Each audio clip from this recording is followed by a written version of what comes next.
Bonjour, nous allons aborder la répartition de la richesse et de la pauvreté dans le monde. La double page d'ouverture nous indique les différentes zones de richesse et de pauvreté dans le monde. L'Afrique subsaharienne, l'Asie du Sud étant des zones de pauvreté, alors que l'Amérique du Nord, l'Europe occidentale et l'Asie-Pacifique, comprenant le Japon, la Corée du Sud et la Chine, sont considérés comme des espaces.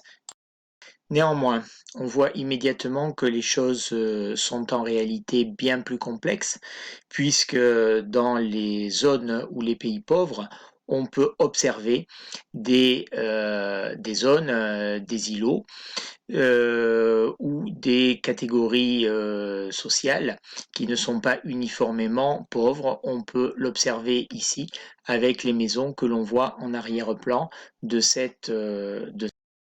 de même, cette photo prise au Kenya nous indique également que il peut y avoir des zones de richesse ou tout au moins des zones abritant des classes moyennes alors que la majorité de la population est pauvre et vit dans des bidonvilles que l'on a ici au premier. À l'opposé, cette photo nous montre que dans les espaces riches, nous sommes ici à Los Angeles, dans le pays le plus riche donc de la planète, existent des poches de pauvreté qui sont représentées ici par des personnes sans domicile fixe qui vivent dans la rue. Enfin, il faut s'arrêter un petit peu sur la définition de pauvreté, qui est en réalité une définition relative, puisqu'elle se caractérise par le manque de ressources permettant de vivre une vie décente. Or, ce manque de ressources n'est pas le même dans un environnement plutôt riche ou dans un environnement plutôt pauvre. Donc la pauvreté est une situation qui est relative. C'est-à-dire qu'à ressources égales, des gens pourront apparaître pauvres dans des pays riches alors qu'ils ne le seront pas, par exemple, dans des pays pauvres. Le problème de la pauvreté dans le monde est surtout celui de l'inégale répartition des richesses. Cette inégale répartition est mesurée par deux indicateurs. Le premier indicateur est le PIB, produit intérieur brut, ou plus exactement produit intérieur brut par habitant. Il mesure la richesse produite dans un pays divisé par le nombre d'habitants. C'est un indicateur qui est purement économique. Le deuxième indicateur est plus fiable. Il s'agit de l'IDH, l'indice de développement humain. En plus du premier indicateur, du PIB, il prend également en compte l'accès à la santé et l'accès à l'éducation dans les espaces mesurés, c'est-à-dire les pays. On sait que l'accès à la santé et l'accès à l'éducation sont de très bons indicateurs du niveau de développement d'un pays. L'accès à la santé étant mesuré par l'espérance de vie des habitants de ce pays. Les pays qui ont un IDH élevé sont ceux dans lesquels une partie de la richesse produite est dirigée vers le système de santé et vers le système éducatif. Cette répartition des richesses vers la santé et l'éducation se fait essentiellement par l'impôt. On retrouve sur ces deux cartes les principaux pôles de richesse et de pauvreté que l'on a pu voir sur la première page de la leçon.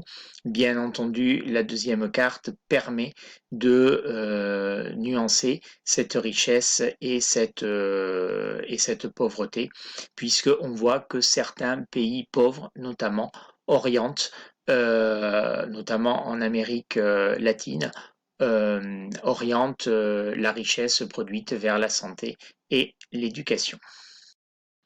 Pour certains, l'évolution est plutôt positive puisque le nombre de pauvres dans le monde a tendance à diminuer, ce qui est globalement vrai, notamment grâce à la situation en Inde et surtout en Chine où le nombre de pauvres a considérablement diminué en raison de la croissance économique de ces pays.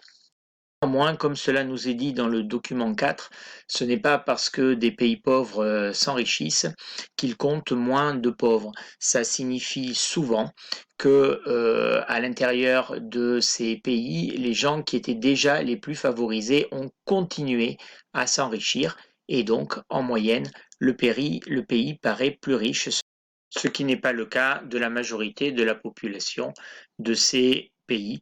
Ce texte nous indique qu'aujourd'hui, dans le monde, 1% des plus riches possèdent autant que la moitié de la population du monde la plus pauvre. 1% possède autant que la moitié de l'humanité.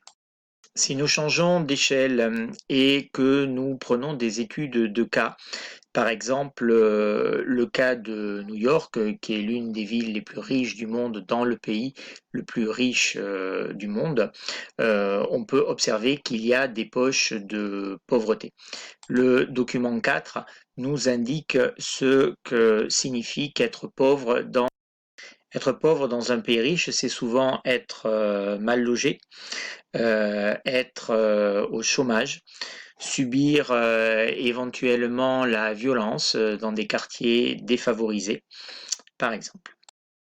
Dans un pays pauvre comme le Kenya, la pauvreté se caractérise là aussi, comme dans un pays riche, par le mal logement et l'extension de ces zones de bidonvilles qui abritent la majorité de la population des villes, où les gens n'ont pas accès aux services essentiels comme l'eau courante, les égouts, le ramassage des ordures, parfois l'accès à l'électricité également. C'est aussi ne pas avoir accès au système de santé. On voit les chiffres ici comparés entre la France et le Kenya de la mortalité des enfants de moins de 1 an ou encore l'espérance de vie. C'est également avoir un moindre accès à l'éducation. Donc le taux d'analphabétisme, c'est-à-dire les personnes qui n'ont jamais appris à lire et à écrire, sont en bien plus grand nombre au Kenya qu'en France. Dans les pays pauvres, les personnes les plus touchées par la pauvreté sont souvent les ruraux, c'est-à-dire les paysans qui vivent donc à la campagne. On nous l'explique bien dans ce texte. Les campagnes sont souvent soumises à des sécheresses. Elles manquent de matériel pour pouvoir avoir des rendements agricoles suffisamment importants. Et dans le monde, par exemple, les personnes qui souffrent le plus de la faim sont des agriculteurs, c'est-à-dire ceux qui sont censés produire la nourriture.